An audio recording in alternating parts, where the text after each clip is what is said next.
I have to say that in the last year in particular, and the evidence in Albuquerque and Bernalillo County speaks for itself, that we're seeing a reduction in homicides. But this work tends to come and go.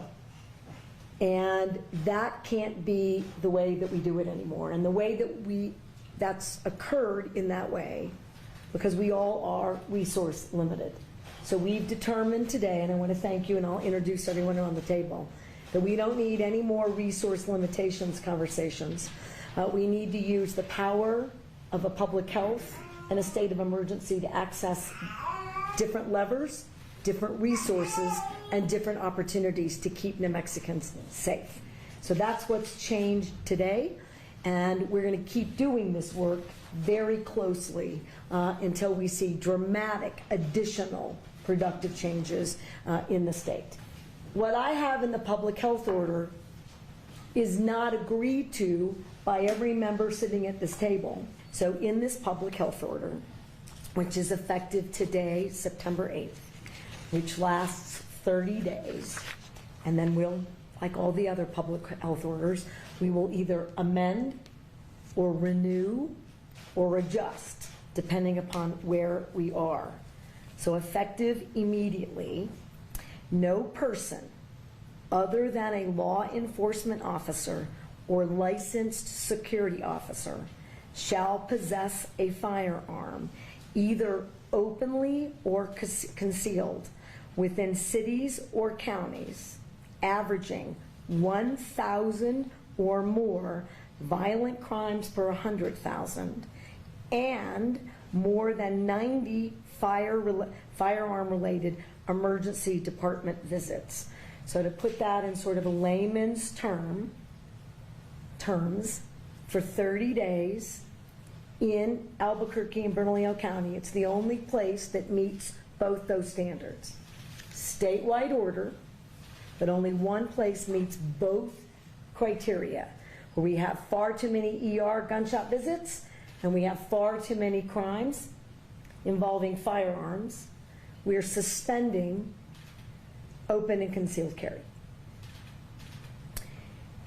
The purpose is to try to create a cooling off period while we figure out how we can better address public safety and gun violence. Now, I am sure as I go through the rest of this, there are going to be a lot of questions about whether or not we think we have the legal rights to do that.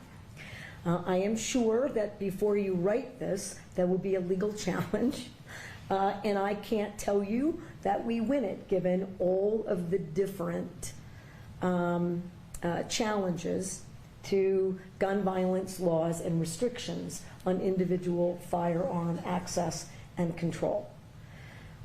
I think it's time we have a really strong debate about all the other constitutional rights. No one right now in New Mexico, and particularly in Albuquerque, is safe in a movie theater, at a park, at a school, at a grocery store, at an Isotopes game, at the university, at the grocery store, I think I said, getting your prescriptions, at work. You just aren't safe. I can't guarantee it, and neither can the men and the women who put on a uniform every day. In that regard, I think it's time to talk about the absoluteness of the discussion and the current court actions that suggest that the Second Amendment is an absolute right and none of the others are. And I'm sure you're going to ask me what I think my chances are. And again, if it opens up the door to the kinds of public safety that keep kids safe, I'm willing to take it on. While engaged in the legal use of a firearm at a properly licensed firing range or sport shooting competition venue. While you're traveling to and from a location dealing with your firearms, they have to be in a locked box where they have to have a trigger lock. So that's how we support responsible firearm owners in their daily activities. We will also make available any of these storage and lock boxes or trigger locks at no charge to individuals who ask us for access to such devices. No person other than a law enforcement officer or licensed security officer shall possess a firearm on state property, public schools, or public parks. But when one of these officers is involved in a gun violence situation, and we have a 12 or a 13 or a 14-year-old with a firearm, the notion that there's no accountability here must end until we can figure out exactly what has gone wrong and what we can do better about it. I appreciate that you're all going to help me with the leveraging of resources. I want to state one more time, they did not involve themselves in the drafting of this public health order and are likely not to agree with the totality of the first initial steps, but agree completely that smart leveraging of resources and the declaration of an emergency creates opportunities to work together in a more sustained and meaningful way. And if I didn't say that right, you're free to correct me, of course. Did I say it right? Close enough? Okay, I want to make sure I don't misrepresent their work or their presence here. And I'm always open to evidence-based strategies that I think will reduce gun violence, including, which they didn't ask for, but I will put on the call, I will ask for another ban on assault weapons, and I should note that not everyone sitting at this table will support that idea either. But it's something that I believe needs to be done around the country, and I hope it gets done in New Mexico. I don't know, Kevin, what my odds are today. We'll have to wait and see, but they're going to be on my call. How will this gun ban in Albuquerque be enforced, and what will be the penalties? So those are very complicated questions, and we are working with our Department of Public Safety and our own attorneys and the DAs. In this context, I've directed a civil order, so I've basically suspended your ability to do that. In this context, we're likely dealing with misdemeanors, and so 4 misdemeanors, if you did it 4 times, is a felony. They're hard to enforce. What I would like to be able to say to the general public, that it's easy to enforce, they're all an automatic felony that go with automatic jail time. That would take a very specific change in the law that doesn't exist. The point here is that if everyone did it and I wasn't legally challenged, you would have fewer risks on the street. And I could safely say to every New Mexican, and particularly those folks living in Albuquerque and Bernalillo County, I believe that you're safer for the next 30 days. We'll have to wait and see, but that would be basically it. Here's the example. And I don't think that APD could arrest anyone under the current situation because they can't enforce civil orders. So if you're out under this order, if it stands, so the state police aren't bound by those same issues and are required to enforce any of the public orders or emergency orders that I have the power to execute.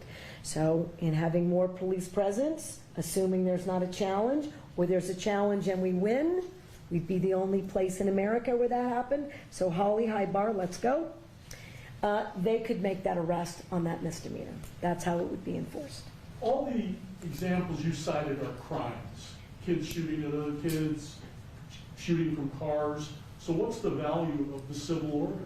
Why not just do better law enforcement? Both. The value of the order is that it gives me 3 things. 1, it says it's a statewide issue and it's a message to everyone to start leveraging their resources and arresting people.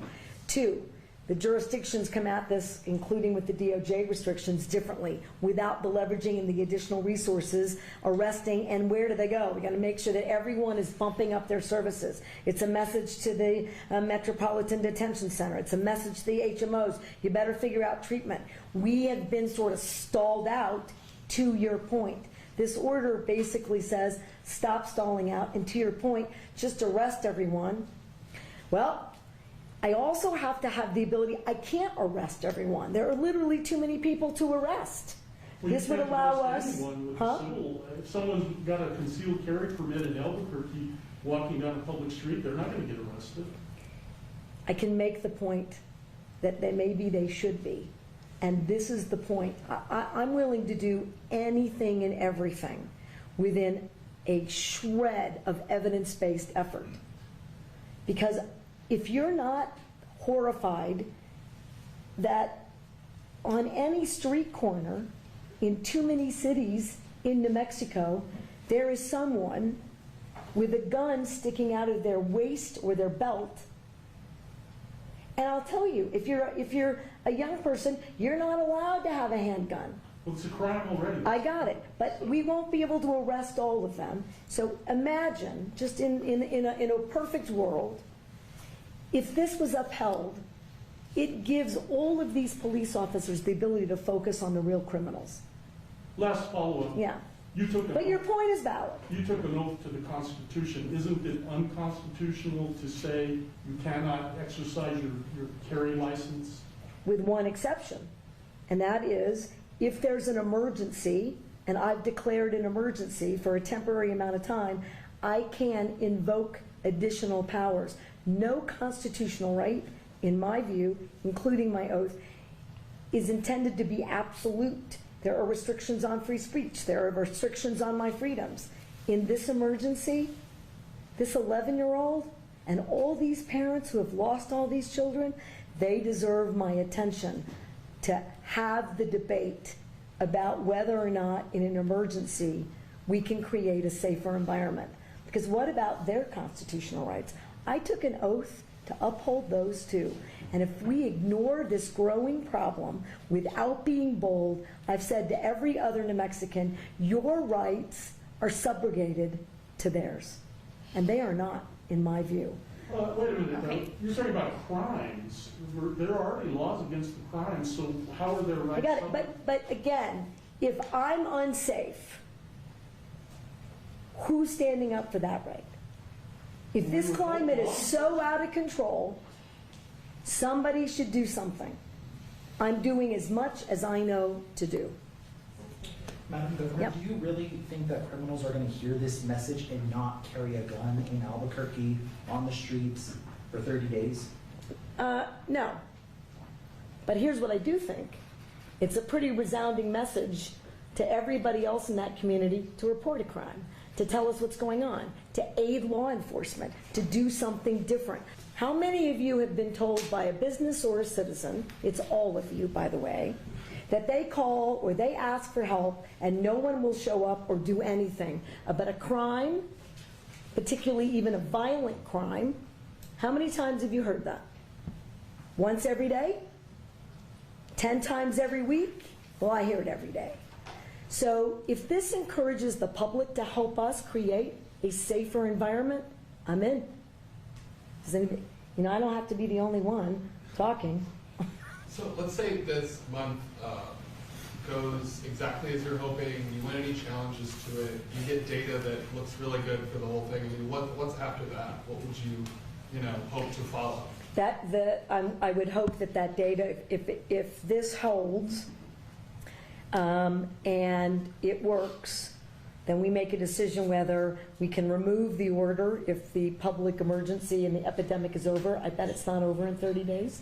So I would guess this group would ask us to modify, to use the data, to identify additional strategies, and to re-execute the order. But these are all things I can't answer yet.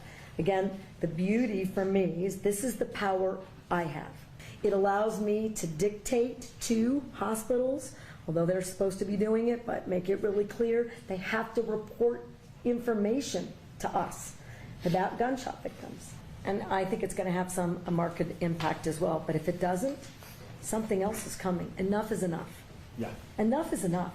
You mentioned that there's people at this table that disagree with the order.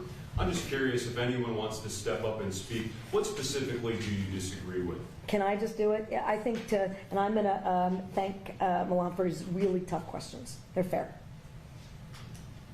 It's the concealed and open carry. Because if we could modify that with evidence that suggests that you're safer if you do. But I can't in 30 days. If I can turn down the temperature. It's not illegal for a young person to have an automatic weapon, just a handgun. I can't arrest that person. If we tell the bad actors, and I realize it's a pinch and then some on responsible gun owners, I'm clear, it is. It's a sacrifice that allows everyone else to get their arms around a growing, significant problem. I'm not going to stop pushing on public safety until it's safe, and we keep fighting until every child, every family, every neighbor, every community, every city, every village is the safest it can possibly be in the state of New Mexico.